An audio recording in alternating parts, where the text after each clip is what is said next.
Merci Claude de cette présentation bien chaleureuse et un grand merci aux organisateurs de ce colloque pour leur invitation. Bien sûr, le consortium d'universités qualité G3 et également, je dirais, tous les sponsors de cette réunion qui, je pense, se présentent vraiment très très bien. C'est un grand honneur pour moi d'être là aujourd'hui et je ne voudrais pas démarrer ma présentation sans vous avoir donné en fait les vœux en fait de tous les succès de notre directrice générale, Madame Audrey Azoulay, directrice générale de l'UNESCO, et la directrice de notre institut, Madame Suzanne Grant-Lewis. Donc, vous avez vu en fait que le leadership de l'UNESCO est en train de se féminiser, hein, donc c'est une bonne chose.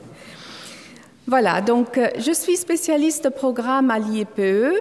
C'est un institut qui a pour vocation d'aider les États membres de l'UNESCO de mieux planifier et organiser leur système éducatif.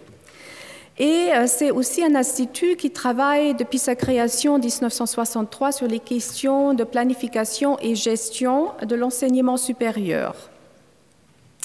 Nous avons toujours travaillé sur l'enseignement supérieur parce que nous pensons que l'enseignement supérieur est en fait une partie très importante du système éducatif et qu'il convient de penser en fait les systèmes éducatifs aussi à travers les liens qui existent entre les différents niveaux éducatifs.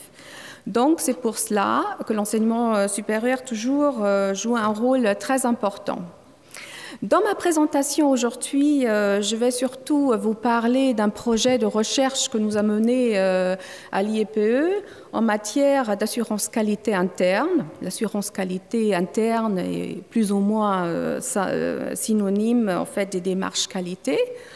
C'est une terminologie qui s'est un peu imposée ces derniers temps dans le contexte du processus de Bologne qui parle d'assurance qualité externe et donc en apanage, on parle de plus en plus d'assurance qualité interne. Mais je pense que en fait, le terme de démarche qualité, il convient tout à fait, c'est un synonyme en fait, de l'assurance qualité interne. Alors, dans ma présentation, je vais aborder 4 questions. Première question, c'est mesurer l'impact de la démarche qualité, une mission difficile mais nécessaire. Donc, je vais faire émerger en fait quelques conclusions qui existent dans la littérature sur la mesure des effets en fait de la démarche qualité. Dans un deuxième temps, je vais vous parler du développement de la démarche qualité. Qu'en est-il sur le plan international? Après, je vais aborder la question des outils qu'on utilise sur le plan international, mais aussi leur efficacité. Qu'est-ce qu'on sait de leur efficacité? Et je vais terminer avec le 4e point qui forme en fait le titre de ma présentation, qui concerne le lien entre l'assurance qualité externe et la démarche qualité, développement de l'institution ou conformité. Et puis on verra comment placer cette question, en fait, comment placer la question de l'efficacité en fait, de la démarche qualité à l'intérieur de cette question en fait, de développement institutionnel par rapport à l'assurance qualité externe. Alors, premier point, l'évaluation de l'impact de la démarche qualité est nécessaire mais peu développée. Et ce qui justifie tout à fait le thème de cette conférence. Donc, il y a une première citation que je voudrais vous présenter, qui émerge en fait d'un travail de synthèse qui a été mené en 2010 par deux chercheurs britanniques, Lee Harvey et James Williams, qui disent « Si les rythmes et l'intensité de l'assurance qualité se sont accrus rapidement, son impact sur l'amélioration des programmes et des étudiants reste moins évident. » Donc, une première conclusion qui s'impose, c'est que nous ne savons donc relativement peu sur les effets de la démarche qualité. Deuxième citation, Le domaine de la mesure des effets de l'assurance qualité dans l'enseignement supérieur est encore sous-théorisé et sous-étudié. Nous sommes encore en train de construire les méthodologies de mesure des effets. Troisième citation, l'éventail des méthodologies possibles pour l'analyse d'impact de l'assurance qualité dans l'enseignement supérieur, y compris l'assurance qualité interne, n'a pas encore été suffisamment exploité. Les analyses d'impact précédentes sont limitées à des scénarios ex post.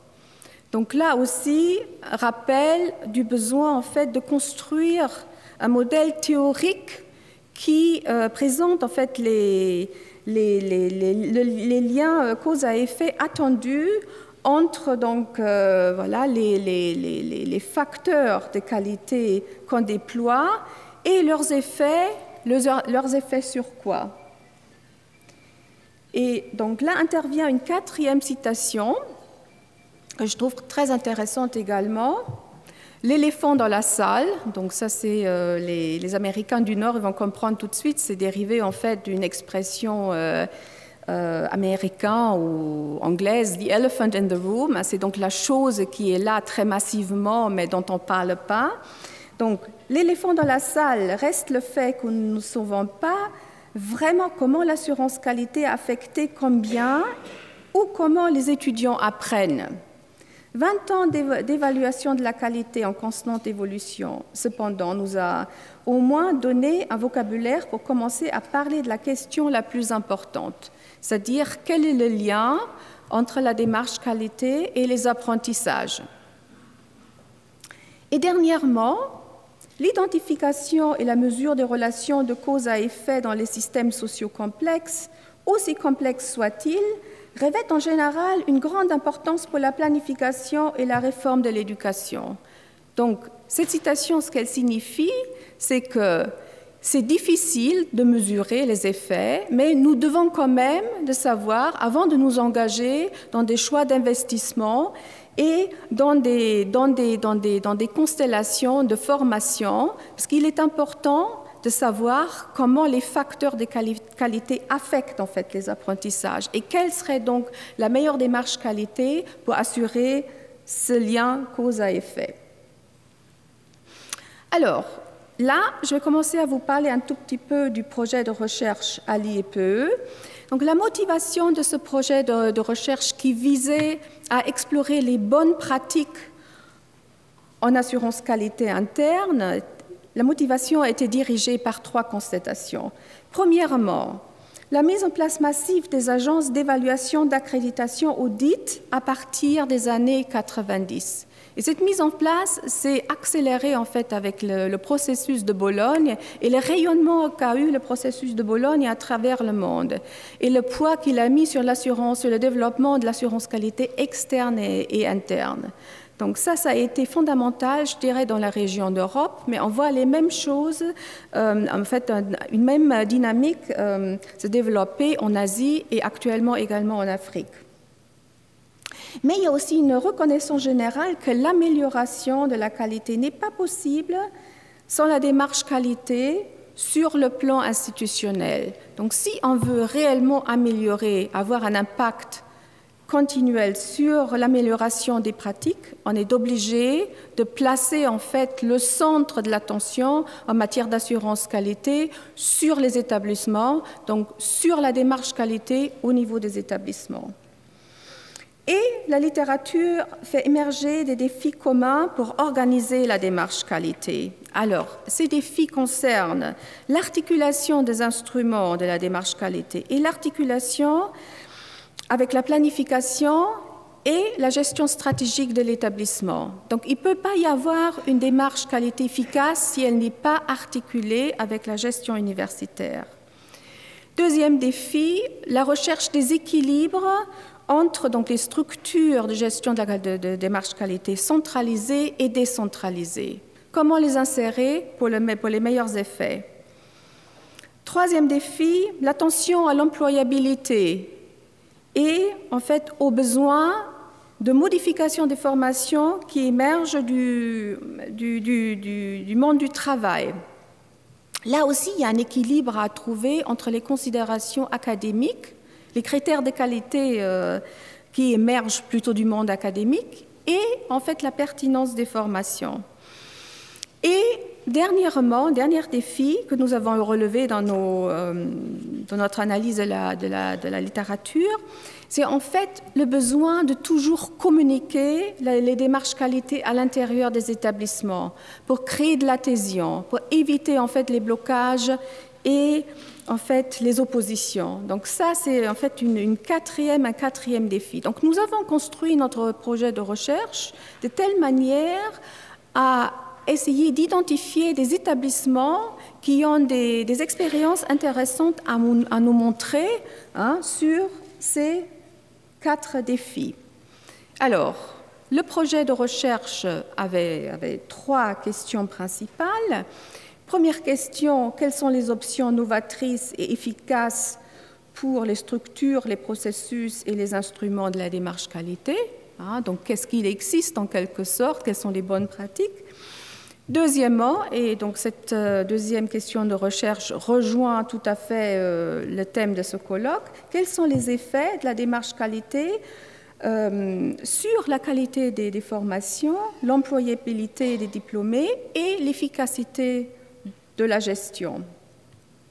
Et troisièmement, quels facteurs internes et externes conditionnent un bon fonctionnement de la démarche qualité? Alors, donc, dans ce projet, nous avons conduit nous avons choisi deux voies. Donc, une première voie, une enquête internationale pour faire un état des lieux, des pratiques.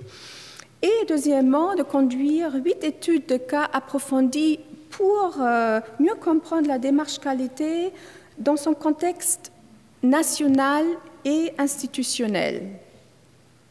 Et donc, nous avons utilisé une méthodologie mixte, quantitative et qualitative. Nous avons mené des enquêtes dans les universités choisies pour connaître les opinions des universitaires et des personnels administratifs, mais nous avons mené aussi des interviews avec le leadership de l'université et nous avons aussi conduit des discussions focus avec des étudiants. Alors, ici, très rapidement, les 8 universités qui ont fait partie de notre projet de recherche, 2 universités en Europe, l'université de Duisburg-Essen et l'université d'économie de gestion de Vienne. En Asie, l'université de Xiamen, en Chine, l'université internationale américaine du Bangladesh. Dans la région arabe, l'université du Bahreïn. En Afrique, l'université de Daystar en Kenya, l'université du Free State en Afrique du Sud, et en Amérique latine, l'université de Talca. Donc vous allez peut-être me dire, mais il n'y a aucune université francophone dans cet échantillon, et c'est vraiment bien dommage. Nous avions des discussions, mais malheureusement, ça n'a pas abouti finalement. Donc on est resté avec ces 8 universités. Alors, maintenant, je vais passer à quelques résultats, quelques conclusions que nous avons tirées de notre enquête internationale. Très rapidement, donc, nous avons pu recueillir un échantillon de 311 réponses d'universités à notre enquête, d'universités situées dans 94 pays avec 41% des réponses de la région d'Europe. Donc il y avait une concentration des réponses de la région d'Europe, mais nous avons pu recueillir en fait des témoignages à travers donc, des réponses à travers les différents continents, et donc c'est vraiment nous avons vraiment eu un retour international. Maintenant, quelles sont les conclusions de cette enquête? Quelques grandes conclusions. Premièrement, et cela ne va pas vous étonner, l'enseignement est au cœur de la démarche qualité. Donc, l'enseignement constitue la préoccupation la plus importante et 96% de notre échantillon des 311 universités disent que c'est en fait leur préoccupation importante. Mais les autres fonctions sont également présentes. l'employabilité des diplômés, la recherche, pilotage et management aussi très prioritaires. Donc enseignement et pilotage et management sont les plus prioritaires. Parmi les orientations, on peut dire, de la démarche qualité. En ce qui concerne les outils les plus communs en matière d'enseignement, c'est l'évaluation des cours. Je pense que cela ne va pas vous étonner non plus. C'est l'outil le mieux implanté, je dirais, dans toutes les universités en ce moment. Donc l'évaluation des cours par les étudiants est l'outil le plus fréquemment utilisé par 90% de notre échantillon. Et également les enquêtes de satisfaction auprès des étudiants par 85%. Alors, il y a d'autres instruments, par exemple, l'évaluation de la charge de travail des étudiants qui s'est imposée dans les systèmes qui fonctionnent avec des crédits et qui ont besoin de mesurer la charge réelle des étudiants par rapport aux crédits alloués. Hein, ce sont des outils qui s'imposent de plus en plus, mais ils sont encore moins présents. Ou le suivi des programmes d'études basés sur les indicateurs statistiques. C'est des outils qui sont encore moins présents. Et on constate, plus que les outils sont techniques, moins ils sont présents. Donc la technicité est liée avec la fréquence de ces instruments. Les instruments liés à l'employabilité font partie de la démarche qualité. Hein, donc, la participation des professionnels employeurs dans le développement des nouveaux programmes est l'outil le plus fréquemment utilisé parmi les outils dédiés à améliorer l'employabilité des étudiants. Les enquêtes de suivi des diplômés, un peu moins, ils sont utilisés à peu près à 60%. Les enquêtes auprès des employeurs, à peu près par la moitié de notre échantillon. Donc, ces outils sont relativement présents, mais il y en a certains qui sont plus présents que d'autres. Et donc, la participation des professionnels aux nouveaux programmes est la plus présente. Alors, nous avons vu émerger aussi un certain nombre de lacunes ou de difficultés, on peut dire, dans les démarches qualité. Alors, première difficulté, c'est le soutien technique pour la démarche qualité. Il peut manquer. 64% des établissements déclarent disposer d'une unité ou d'une cellule avec un personnel spécialisé responsable.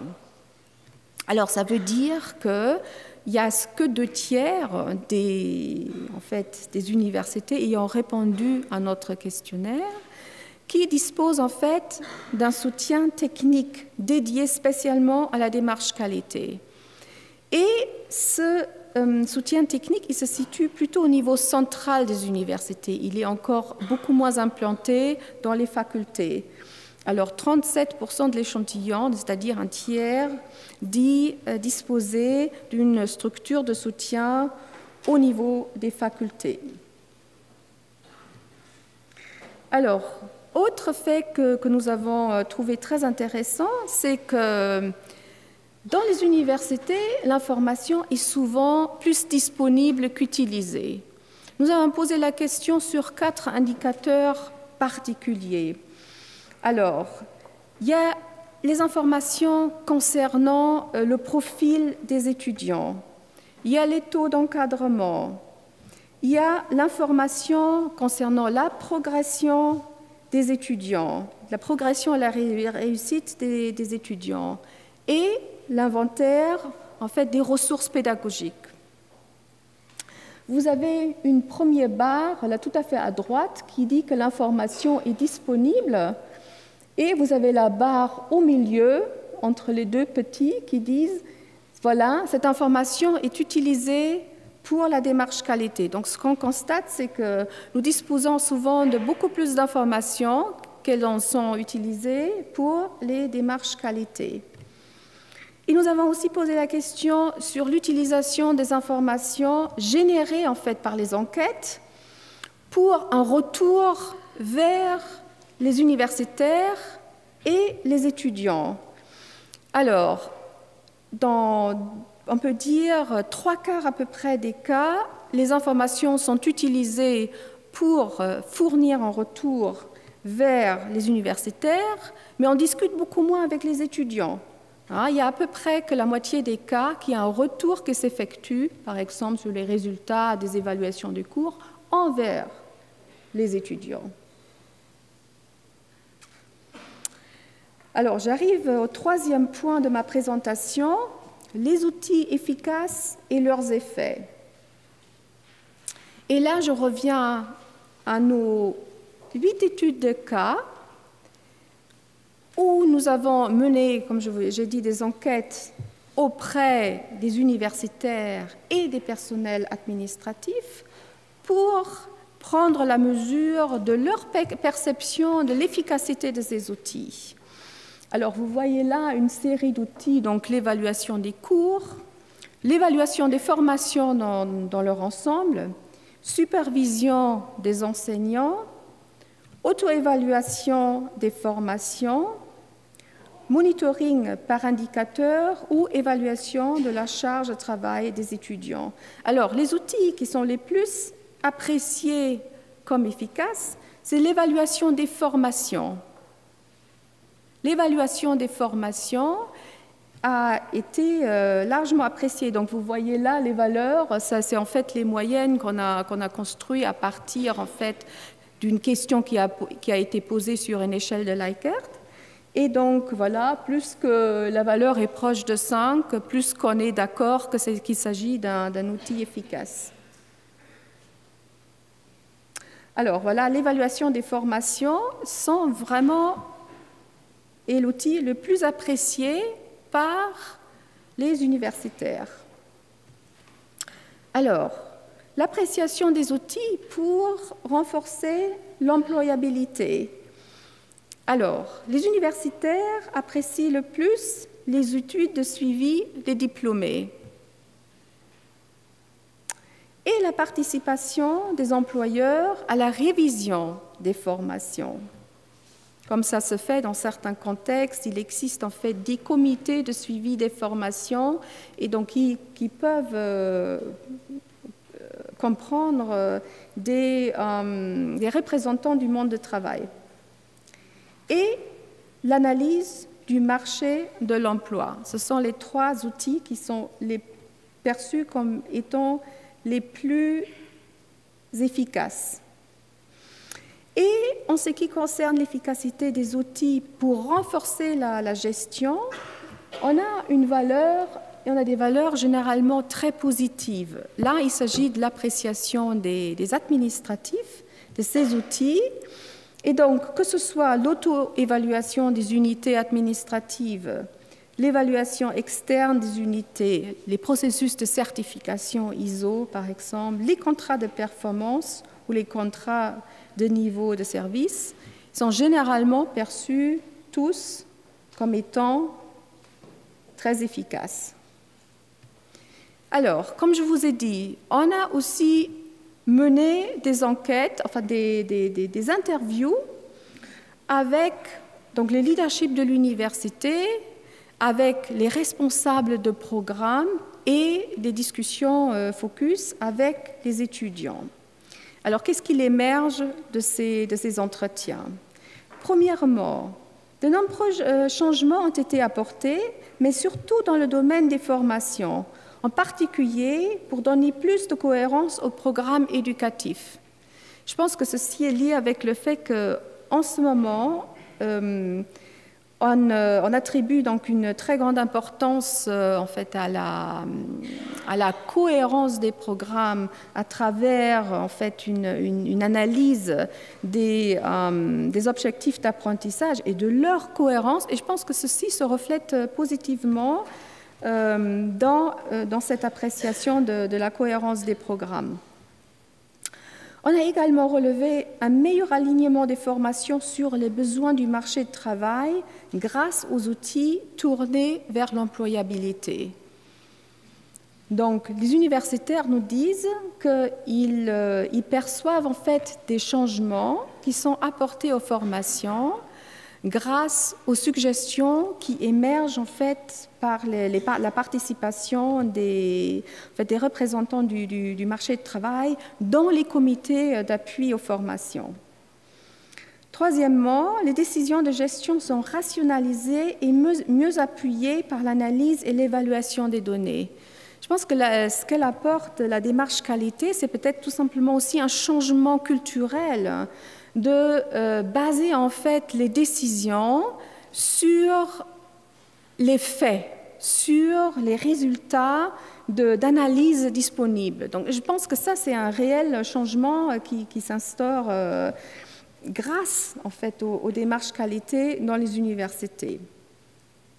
Les systèmes d'information sont améliorés et alignés sur les besoins de la démarche qualité. Donc la démarche qualité, elle impulse aussi des modifications des systèmes d'information qui se concentrent de plus en plus sur les besoins d'information qui émergent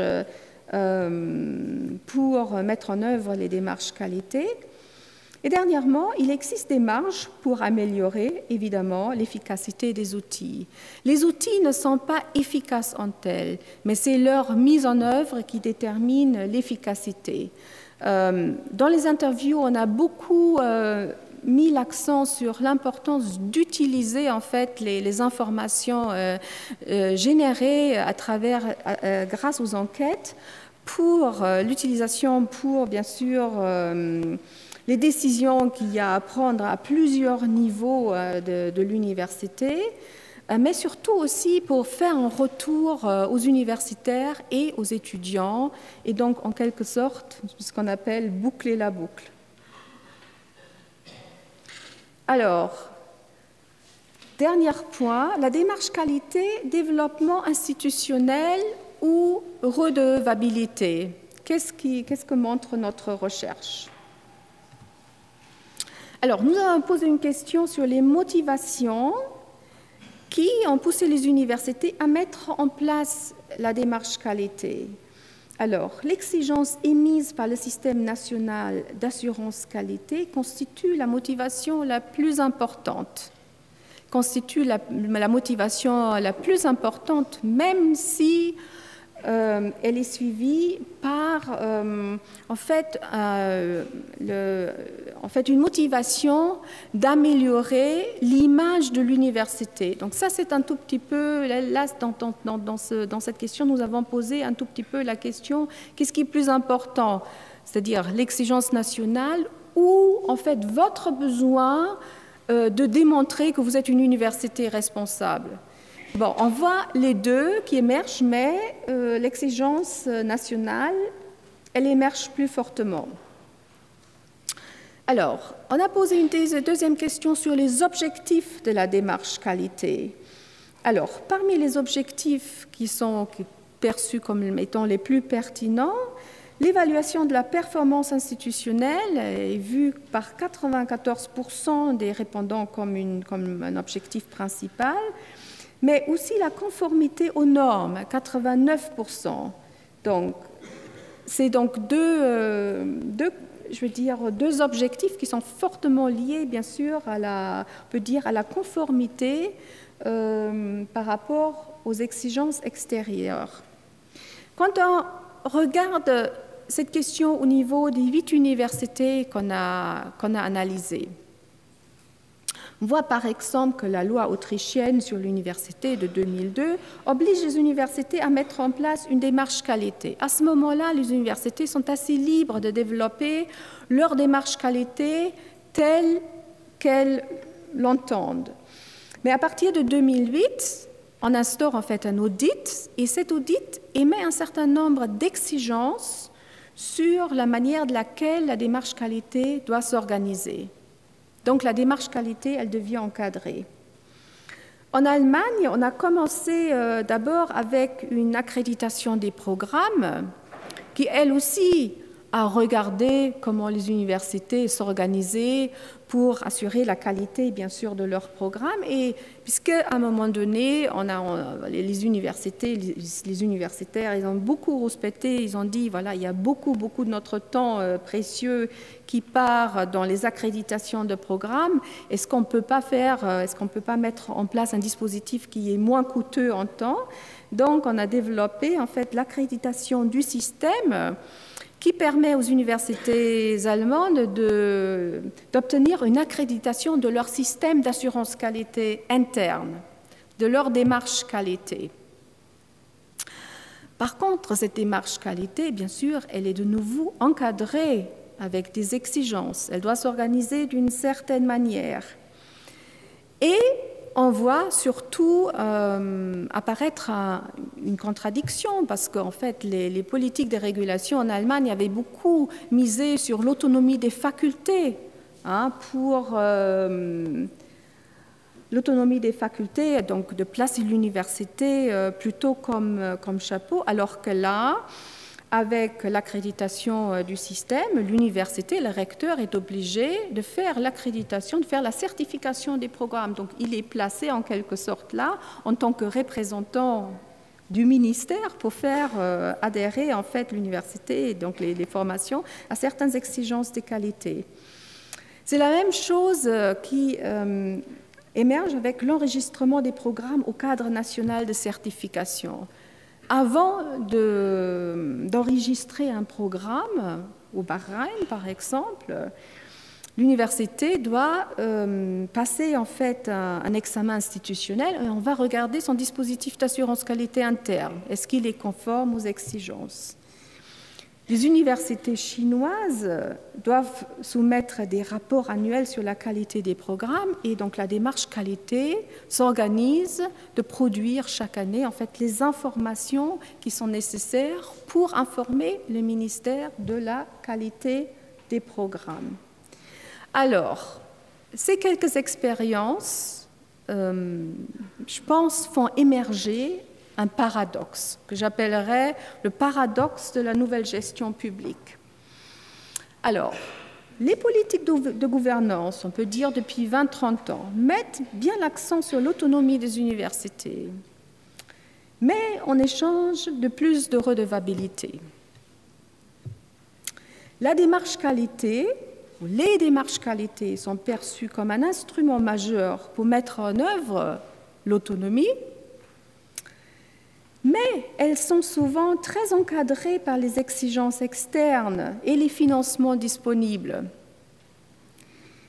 Et donc, les établissements de notre échantillon, je vous parle, disposent donc de relativement peu de marge pour construire leur démarche qualité qui correspond aux besoins de développement, aux besoins d'évolution de l'université. Donc, les démarches qualité propres deviennent un instrument soumis à la redevabilité. Donc, en fait, je pense que c'est un constat qui émerge de nos recherches. Je pense que c'est à nous de nous interroger si tel est le cas dans nos universités, dans le contexte national qui nous entoure. Mais je pense que c'est en fait intéressant. Et donc, à partir de ce moment-là, je pense qu'il faut se poser la question comment intégrer en fait la redevabilité dans les démarches qualité, parce que je pense que c'est la seule manière d'avancer. Alors, j'arrive à mes conclusions.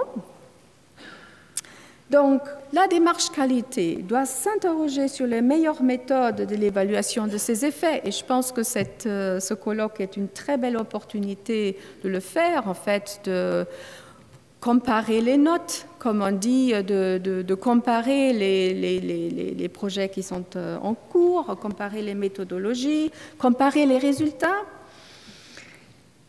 La démarche qualité représente aussi un phénomène mondialisé, mais son développement rencontre aussi un certain nombre de lacunes.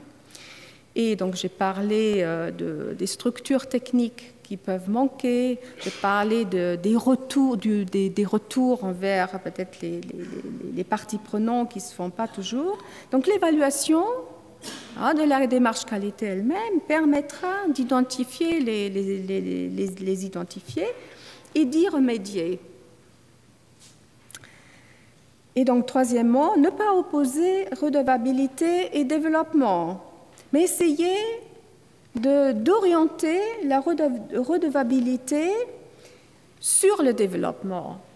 Je pense que dans beaucoup de cas, les exigences de redevabilité mettent aussi l'accent sur l'importance de faire le suivi en fait, des évaluations, mettent l'accent sur en fait, les résultats à atteindre. Donc, utiliser en fait, les exigences de redevabilité pour faire évoluer le développement des démarches qualité et faire évoluer en fait les stratégies universitaires.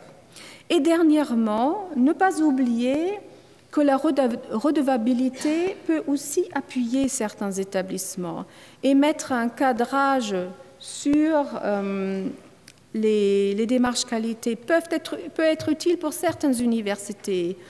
N'oublions pas que nous sommes dans une phase d'expansion massive des systèmes d'enseignement supérieur. Il y a beaucoup de jeunes universités qui se créent un peu partout, mais surtout dans les pays du Sud, et qu'il est très, très important de les accompagner aussi pour mettre en place une démarche qualité. Donc, il peut y avoir effectivement aussi un rôle à jouer par les agences nationales, d'aider ces universités, ces jeunes universités, de construire leur propre démarche qualité. Bon, je voudrais m'arrêter là, tout simplement pour vous dire, bon, je pense que ça a déjà été annoncé. Donc, sur le site de la conférence, se trouve un certain nombre de publications de l'IEPE qui ont émergé de ce projet, et notamment notre publication, je dirais, de synthèse, qui, et ça c'est aussi une très bonne nouvelle, bientôt disponible en français. Donc, elle va être disponible en français, je dirais, dans les 2-3 semaines, on m'a promis. Donc, d'ailleurs, j'ai amené un flyer que je vais vous distribuer. Et donc, comme ça, vous seriez les premières informées de la parution de cet ouvrage, enfin en français. Merci beaucoup de votre attention. Et donc, je suis disponible pour quelques questions.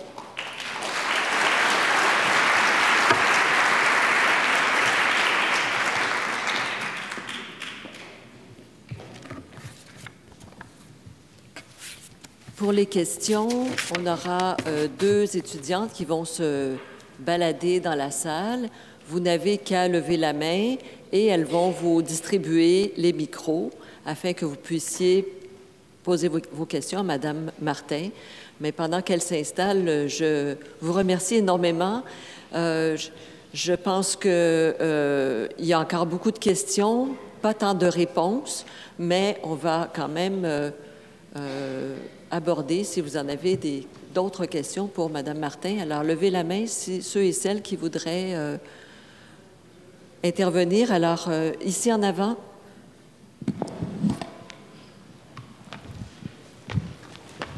Et puis peut-être, je vous invite à vous nommer avant de poser votre question. Alors, bonjour, merci pour cette excellente présentation. Je vois le titre de votre brochure qui va paraître bientôt en français. Améliorer la qualité, très bien, et l'employabilité des diplômés du supérieur. Très souvent, il y a des écoles de pensée qui opposeraient les deux.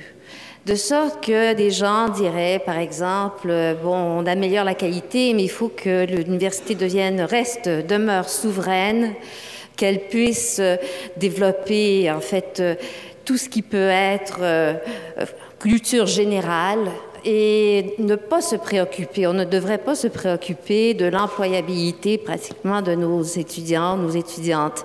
Alors, il y a cette école de pensée, il y en a une autre aussi qui nous dit, bon, il faut quand même que ces personnes arrivent à occuper des postes qui vont faire avancer la société.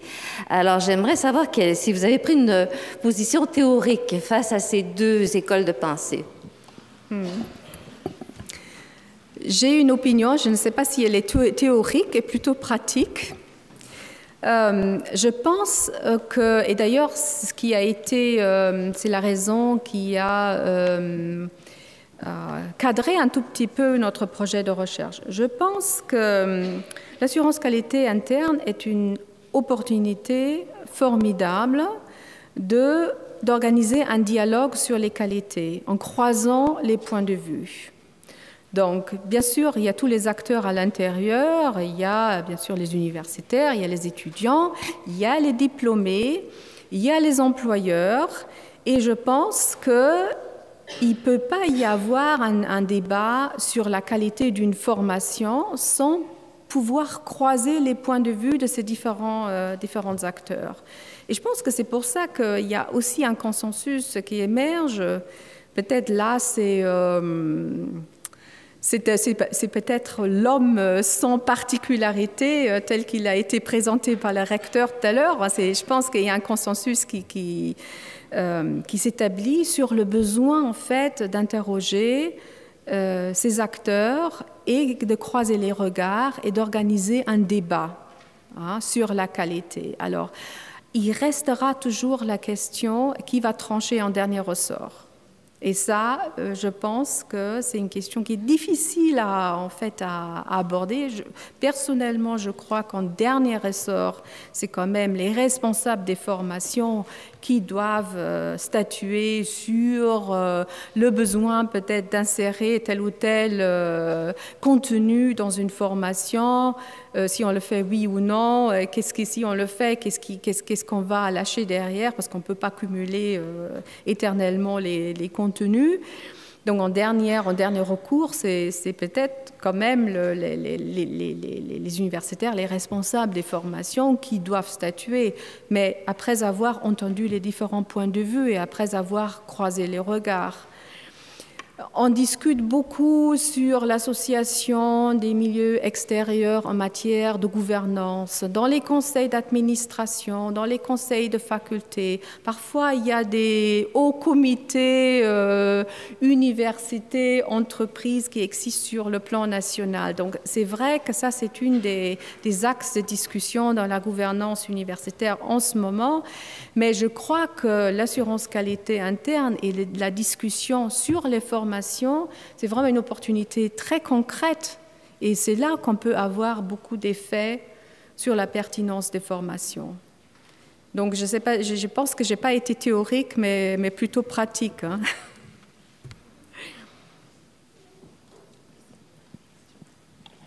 Voilà, merci pour cette intervention excessivement intéressante. Vous avez dit que les établissements ont peu de marge pour construire des démarches qualité qui soutiennent leur développement, ce qui est assez alarmant.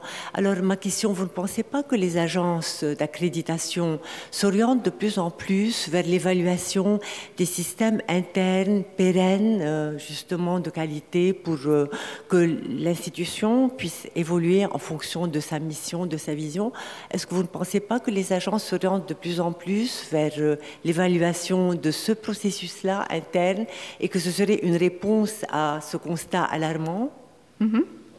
Oui, vous avez tout à fait raison et je pense que j'en ai parlé pour ces deux exemples qui sont l'Autriche et l'Allemagne, mais la même chose est valable pour les Philippines. On le voit dans beaucoup de contextes et surtout, je dirais, dans des contextes où on a un certain nombre d'établissements qui ont une expérience, qui ont une capacité quand même de gestion et on se dit voilà, c'est pas la peine de venir tous les 4-5 ans d'évaluer les programmes de formation de nouveau. Ça peut plutôt avoir un impact négatif sur la formation parce que, je veux dire, on prend quand même, on utilise beaucoup de temps d'universitaires. Ça, c'est tout à fait correct. Donc, on se dirige vers ça. Mais en même temps, et ça, c'est mon observation dans un certain nombre de pays, on encadre quand même les attentes des démarches qualité. C'est ça ce que j'ai voulu dire. C'est-à-dire, on va dire, bon, la démarche qualité, elle doit s'organiser, elle doit avoir telle ou telle composante, elle doit s'organiser d'une certaine manière. Donc, on ne laisse pas le libre choix sur la démarche qualité elle-même, mais on l'encadre. Et donc, c'est là que j'ai vu le paradoxe, parce que d'une part, elle doit devenir un instrument pour appuyer l'autonomie, mais en même temps, elle est encadrée par les exigences externes. Et donc, c'est ça que ce que je voulais dire, ce que j'ai énoncé un peu comme un paradoxe. On a encore du temps pour quelques questions. Oui?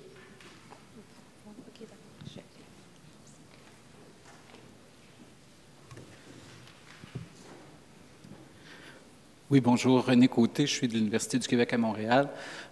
J'ai beaucoup apprécié votre présentation. Le paradoxe que vous décrivez, je le comprends parfaitement. En fait, l'assurance qualité est née dans les universités américaines à la fin du 19e siècle et était une façon de se prémunir contre l'intervention de l'État. C'est-à-dire qu'on voulait des universités qui soient autonomes et qui ne soient pas sous le regard inquisiteur de l'État, que ce soit les États, en fait, comme ça se faisait sur un plan régional, que ce soit les États state ou l'État fédéral.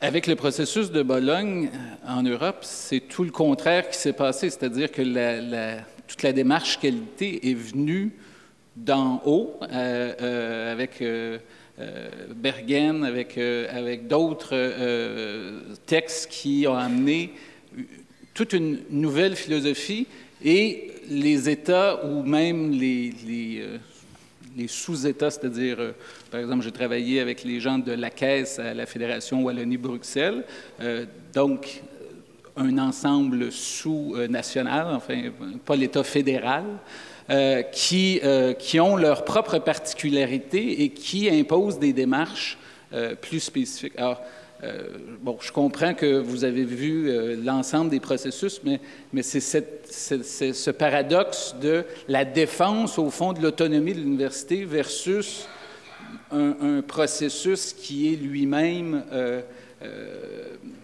soulevé par les États européens pour réussir un certain nombre d'objectifs transnationaux. Mm-hmm.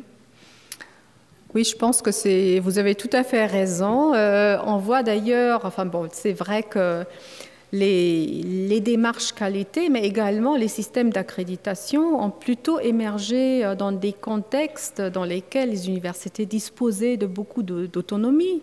Donc effectivement, sur le continent américain, et ensuite en Amérique latine.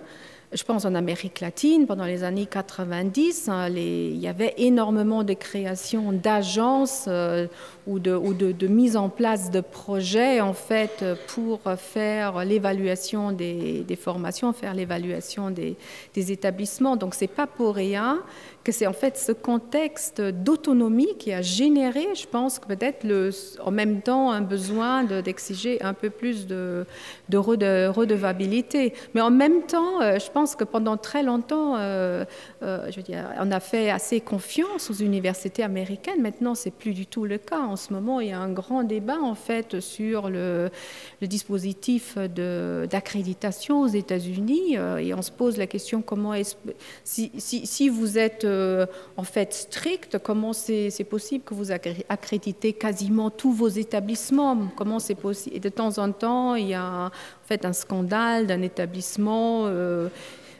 qui éclate et puis qui remet en question tout le fonctionnement du système d'accréditation. Donc on voit même là, dans des contextes dans lesquels les universités disposaient beaucoup d'autonomie et on avait confiance dans l'accréditation, il y a aussi, je pense, une remise en question et puis une volonté, je crois aussi, d'encadrer plus les systèmes d'assurance qualité.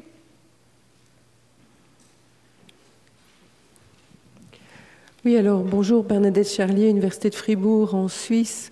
J'aurais juste une question, au fond, dont vous n'avez pas parlé, mais qui est assez bien intégrée dans nos propres dispositifs. C'est l'évaluation de la qualité de la recherche et le lien entre la recherche et l'enseignement.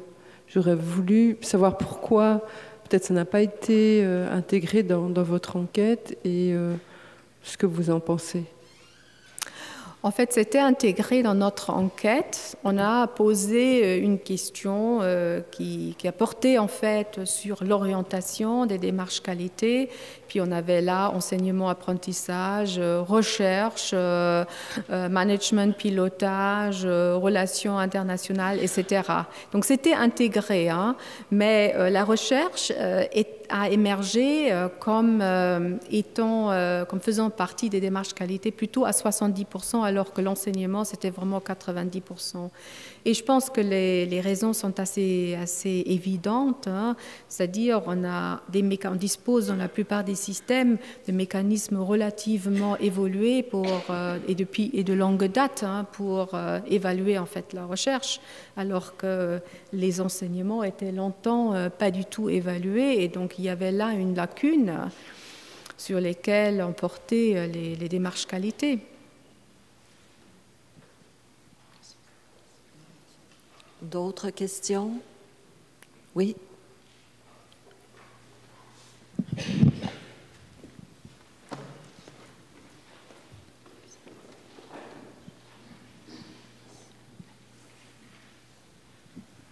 Oui, bonjour. Merci pour la communication qui était très intéressante. Sabine Soutoué de l'Université de Mons en Belgique.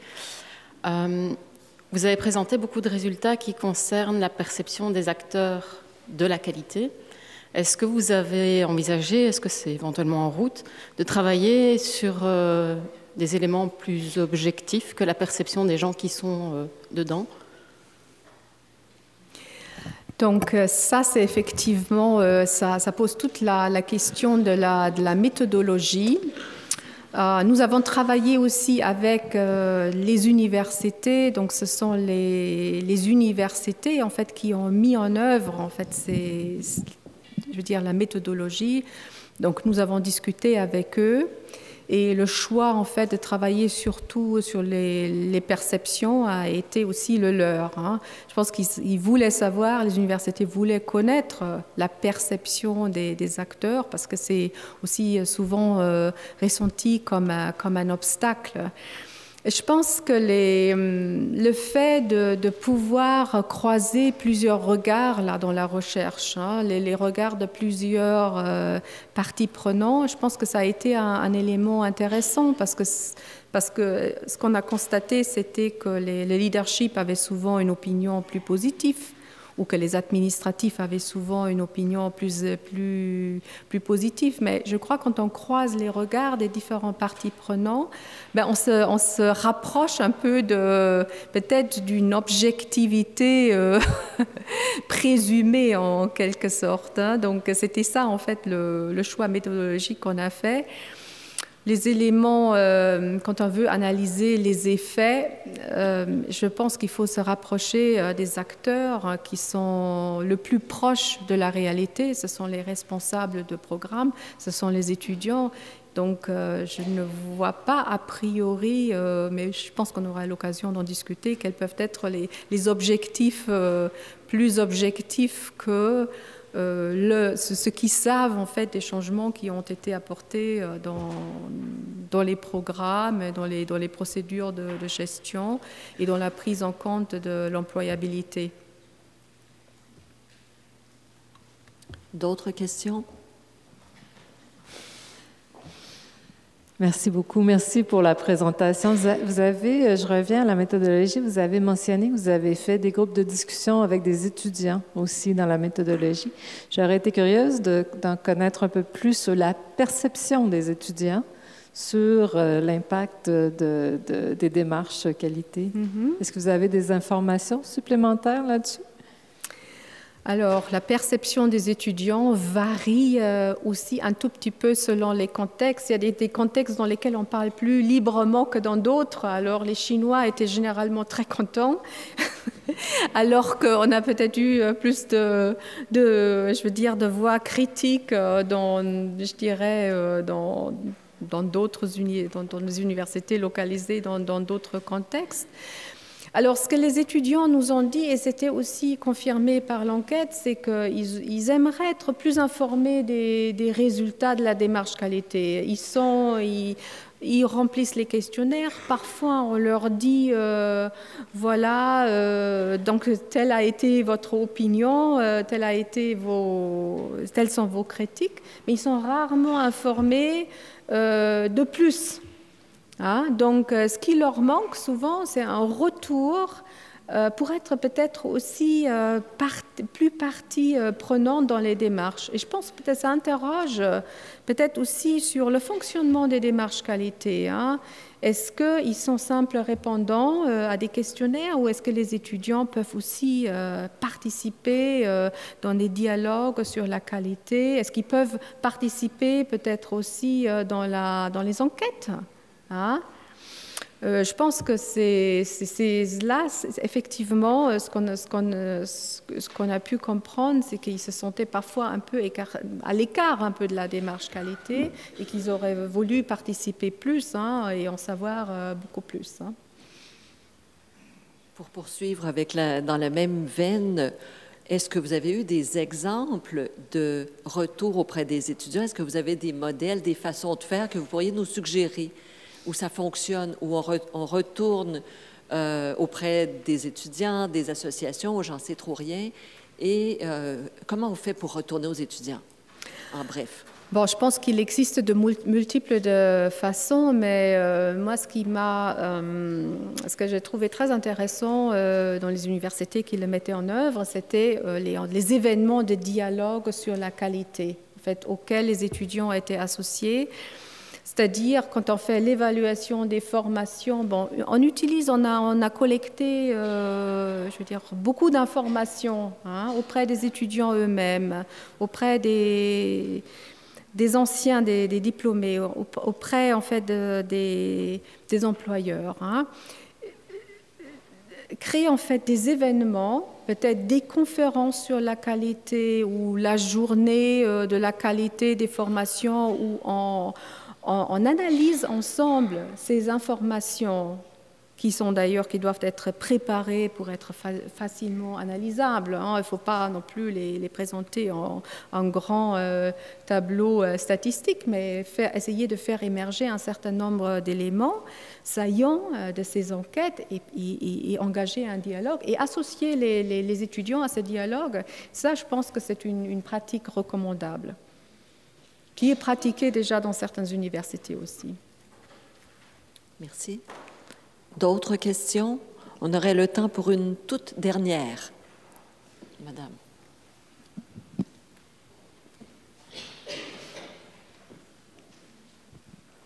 Bonjour, je vous remercie pour la communication qui était intéressante.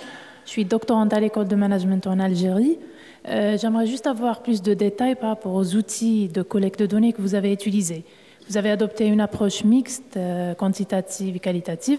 Donc, certainement, vous avez élaboré des questionnaires, des guides d'entretien, etc. J'aimerais avoir plus de détails sur le choix de ces outils, sur quelle base vous les avez choisis et sur quelle base vous les avez élaborés.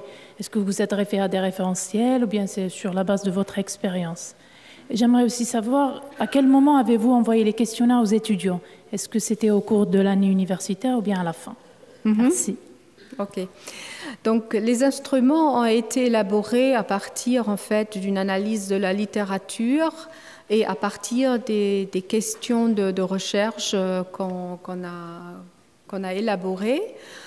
Donc, ce n'est pas des outils standardisés, mais on a... donc, comme je vous disais, on a fait le choix, en fait, au niveau des universités, des analyses qu'on a fait dans les universités, études de cas, de travailler avec des entretiens et avec des enquêtes, de mener des entretiens et de mener des enquêtes. Alors, les instruments qu'on a utilisés pour les enquêtes, bon, on les a, enfin, il y a une première version qui a été élaborée par l'IEPE. Après, on les a discutés avec les universités qui devaient les mettre en œuvre. On les a pilotés par la suite pour nous assurer que les questions étaient bien comprises. D'ailleurs, on était obligé de piloter différentes versions linguistiques. Hein. Ça a été compliqué hein, parce parce que la première version, elle avait été élaborée en anglais. Bien sûr, elle devait être traduite vers le chinois pour l'université chinoise. Elle devait être traduite vers l'arabe pour l'université du Bahreïn.